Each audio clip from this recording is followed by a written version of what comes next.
Since Keith Moore spoke on the subject of embryology in the Quran in the 1980s, Islamic proselytizers have claimed the Quran contains miraculous information on the subject of embryology that could not possibly have been known to humanity in the 7th century.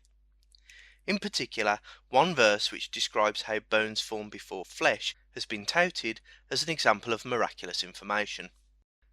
The Quran's description of human development in the womb has become something of a revived subject since the biologist P.Z. Myers told IERA, a UK-based Islamic proselytizing group, that they had just proved the Quran to be scientifically incorrect in claiming that it describes bones forming before the flesh, and that bones and flesh actually form simultaneously from mesenchyme.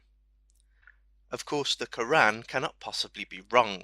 Only our understanding of the words can be in error. Now, let us take a look at the information within the Quran and compare it to the information from Galenic medicine. Quran 23:13. Then we placed him as a drop of seed in a safe lodging. This shows an early stage of embryonic development where the human is still a seed. Galen says, the first, i.e. stage, is that in which is seen in both abortions and dissections, the form of the semen prevails. Quran 23:14. Then we fashioned the dropper clot. Galen continues, now in the case of the semen voided in the 6th day, it becomes filled with blood. The next part of the Quran says, then fashioned we the clot a little lump. Galen goes on to say, after it has been filled with blood, heart, brain and liver are still unarticulated and unshaped. The Quran follows by saying, then fashioned we the little lump bones, then clothed the bones with flesh. Galen immediately goes on to say, after nature has made outlines of all the organs and the substance of the semen is used, thus it caused flesh to grow on and around all the bones. Here we see Galen's writings describe a fetus starting as semen. After 6 days it then fills with blood and the fetus starts to develop various bodily parts, but remains unformed. Then flesh starts to grow on and around the bones before the fetus goes on to become fully formed.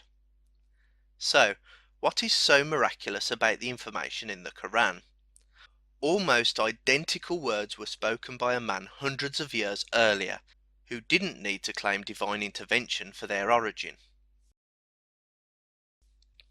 Knowing that there is no point at which an embryo is a clot of blood, Islamic apologists tried to force the Quran to be accurate by using the following claims, despite knowing there are numerous tafsirs explaining how this is a clot of blood. Number 1. The Quran is merely saying the embryo looks like a clot of blood. There is nothing miraculous about saying what something looks like. These people used to kill and eat their animals themselves. It is not unimaginable that they sometimes discovered the animal had been pregnant and that the embryo looked like a clot of blood. Number 2. The Quran describes the embryo looking like a leech. You need a microscope to see this. At no point does the Quran use the word resembles or looks like before the word alaka.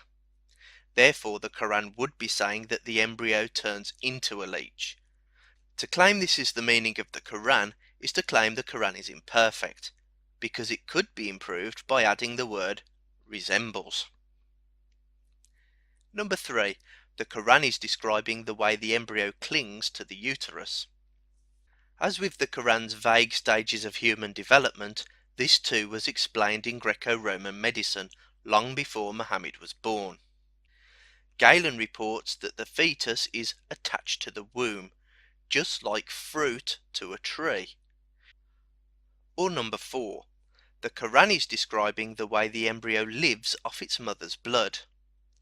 Yet again, this alternative explanation was also described by Galen, as he described how the offspring takes nutriment from the mother's blood. Nutriment also comes through the chorion, from the veins and arteries of the mother.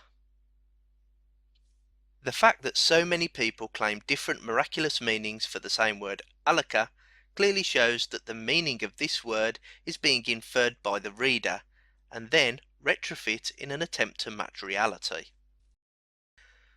Of course, the latest revival to this entirely bogus miracle claim has come about as a consequence of IERA ambushing the biologist and embryologist P.C. Myers at the World Atheist Convention in Dublin in 2011.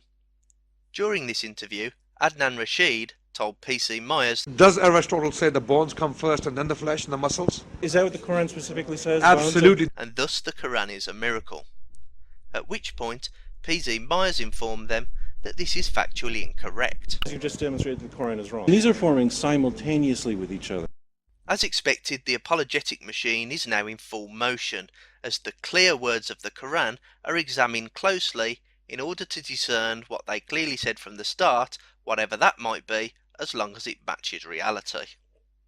Lane's lexicon uses this very verse as an example of when the word fa is used to denote an absolute sequence, so it seems Adnan's original interpretation may have been correct after all.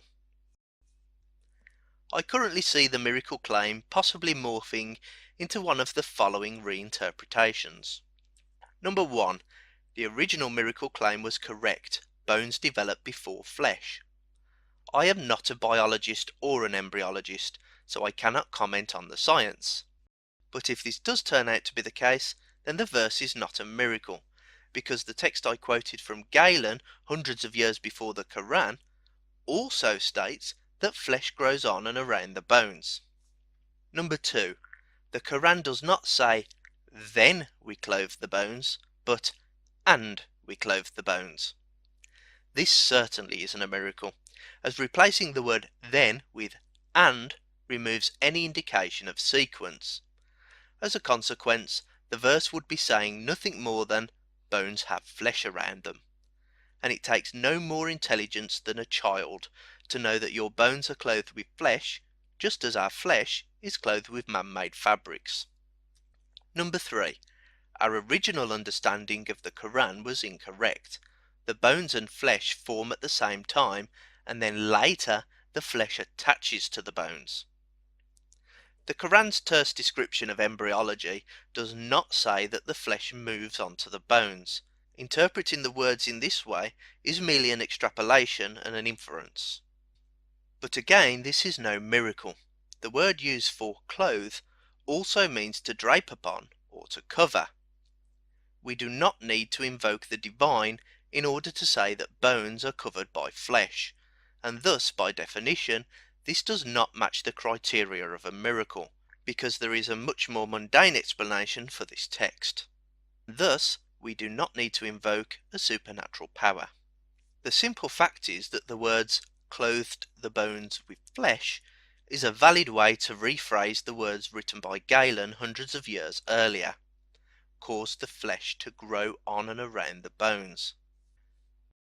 The question, how did Muhammad miraculously only pick the Galenic teachings which were correct and leave out his errors, is often used by Islamic apologists. That this counter-argument has no bearing on the fact that we have already proven these verses are not a miracle is completely ignored. In a very short piece of text, the Quran says the same thing that Galen said also in a very short piece of text, and Galen was wrong. This miracle claim itself is an example of Muhammad copying incorrect information, and an example of apologists reinterpreting the words to try to make them correct. Semen does not turn into a blood clot or leach. The sperm within the semen is a trigger for the woman's egg to start dividing. If an all-knowing being wanted to present us with a 20th century embryonic miracle, then why not mention the swimming thing within the semen? Why not mention the tiny egg within the woman that is invisible to the naked eye? And most importantly, why use words which look just like a paraphrasing of work authored by a mere human hundreds of years earlier? There are indeed other examples within the Quran of where its human author seems to have copied Greco-Roman medicine, which was wrong. In Surah al-Insan, verse number 2, the Quran reads, "Verily, we created man from a drop of mingled semen." Ibn Abbas is reported to have described this as that of the man being white and thick, and that of the woman being yellow and thin. Thus, progeny comes from both of them. Al-Jalalain say, that is from the fluid of the man and the fluid of the woman that have mixed and blended. Ibn Kathir explains that various people reported Amshaj is the mixing of the man's fluid with the woman's fluid. Islamic apologists will now try to claim that this verse itself is a miracle, because it is saying that the fluid a man ejaculates is a mingled drop of semen and sperm. But this argument is weak. Of the material the male expels during sex, it is only the sperm within the semen which initiates the creation of the offspring. So to claim the Quran is saying that humans are made from a mingled drop of both sperm and semen would be to say the Quran is in error. Another common apologist approach is to claim that it is a male drop that mingles with the woman's egg. This is a huge leap of faith due to the fact that there is nowhere in the Quran which mentions a woman's egg, and perhaps not coincidentally, there is no mention of a female egg in Greek medicine either. However, this apologist argument is also weak, because again it is only the sperm which meets the woman's egg, and not the semen. By no stretch of the imagination could the combination of a solid sperm and a solid egg be described as a drop of mingled fluid. The explanation of this verse that makes the most sense is the one put forward in the Tafsirs and Hadith, where it is the fluid of the man meeting a woman's fluid that creates the offspring. According to this fatwa on the signs of puberty, the discharge of a woman that is expelled during sex is described as a thin yellow fluid. Following hadith details Muhammad explaining how the resemblance of an offspring is determined by which of the parents discharges first. The next one elaborates further and specifies that the fluid in question, which is discharged by the female, is the fluid she would expect to see during a sexual dream, and is thin and yellow in appearance. It is likely that Muhammad heard of Galen's semen theory, that the male and female sexual fluids mix together to form the fetus. Galen did not believe that the female semen was her menstrual blood.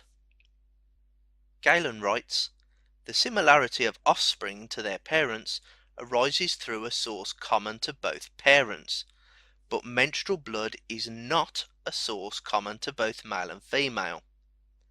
The similarity of offspring to parents is either through semen or through menstrual blood, but it is not through menstrual blood, therefore it is through semen."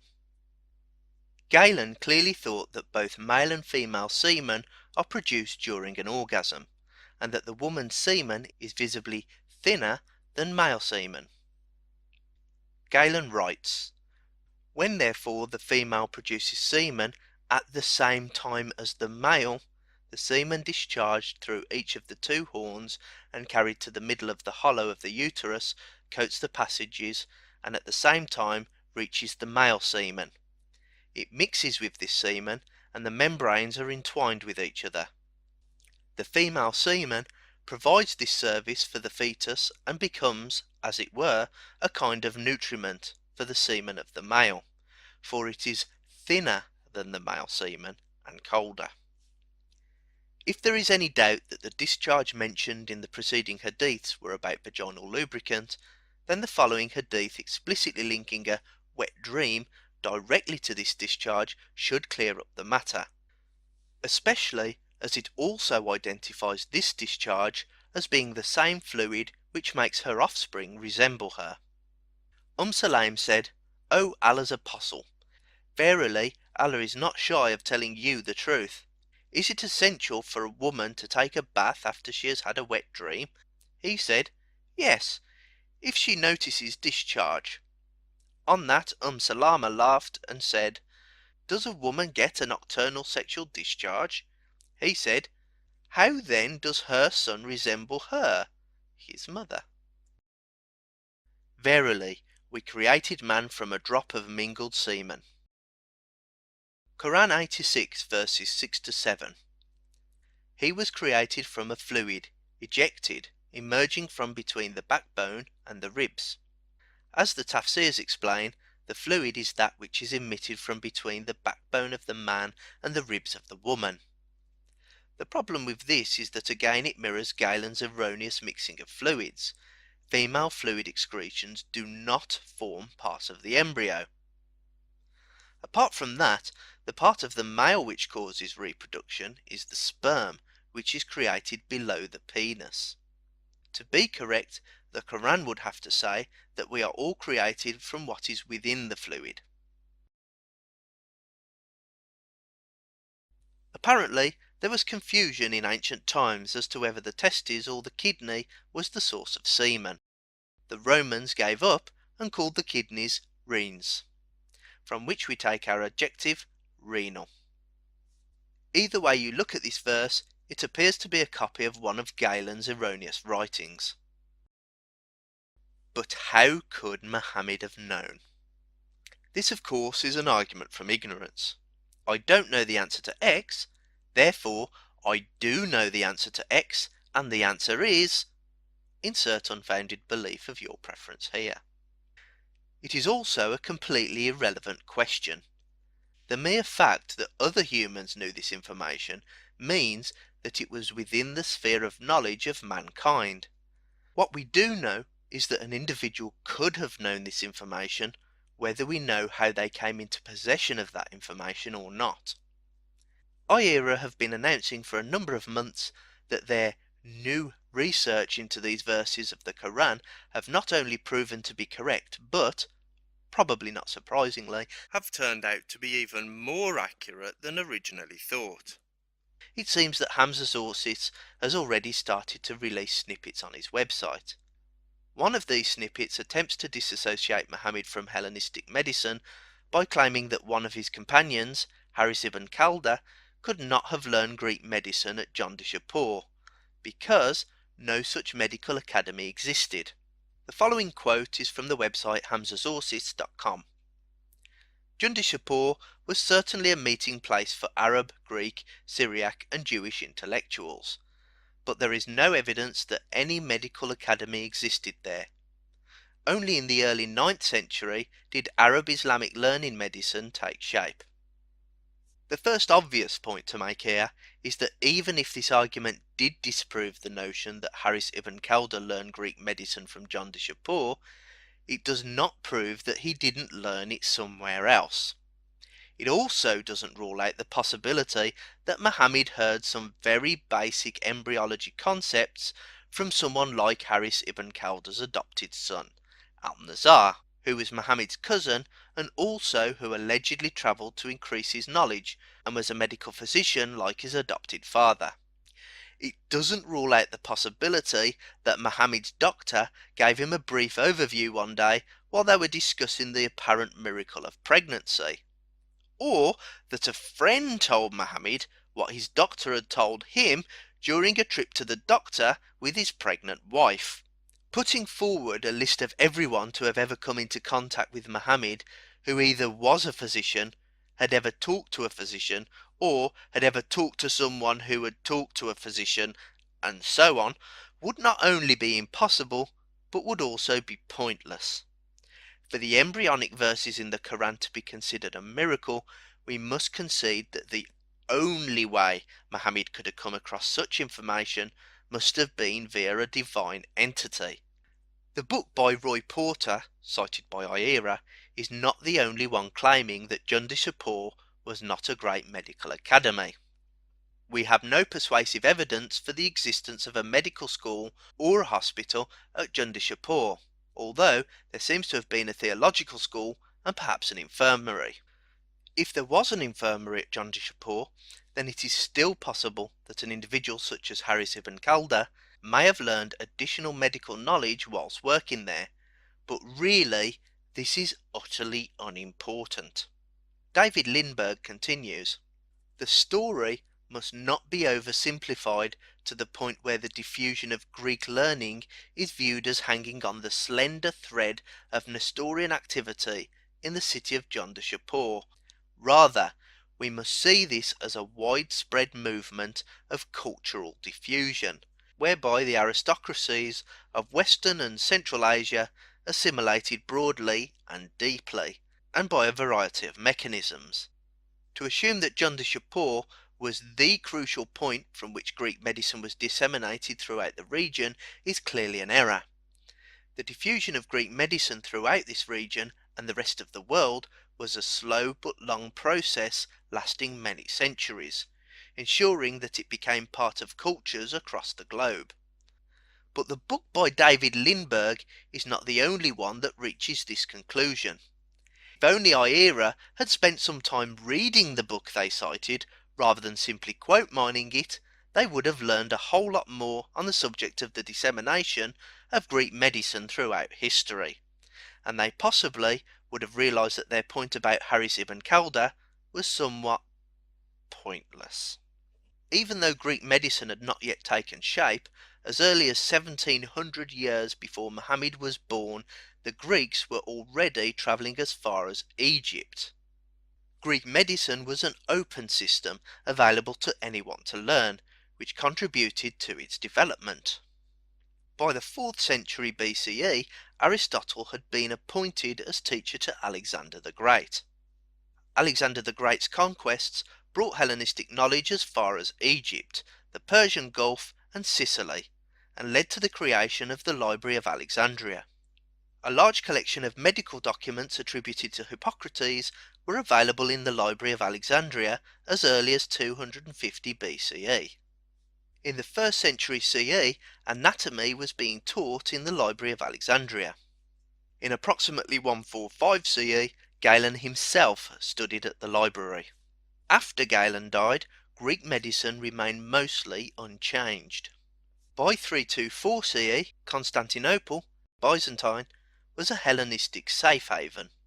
344 CE, Christian hospitals spring up throughout the region.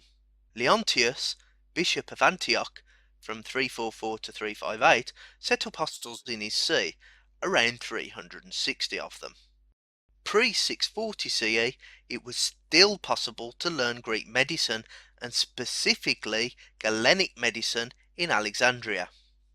But the best has certainly been saved for last. By AD 500, in Alexandria, there was not only a syllabus of Hippocratic texts, those which Galen followed, but an embryonic Galenic canon, which became known as the 16 Books, taught with commentaries and studied in a set order. Alexandrian scholars also summarized the 16 books for ease of memory. For over 1700 years, Greek culture and knowledge had been infusing itself slowly and thoroughly into the culture of the Middle East. Only 70 years before the birth of Muhammad, 16 books by Galen on the subject of embryology had not only been canonized at the Library of Alexandria, but they had also been summarized by scholars in order to make them easier to commit to memory. Knowledge of Greek medicine, and in particular Galenic medicine, remained prevalent throughout the region for many years after Muhammad's death. During a concerted effort to collect Greek medicine and translate it into Arabic, in the 9th century it was still possible to find many of Galen's writings throughout the Byzantine Empire. This is most likely what David C. Lindberg was referring to in his book when he remarked how Jondashapur was not the slender thread by which Greek medicine was spread.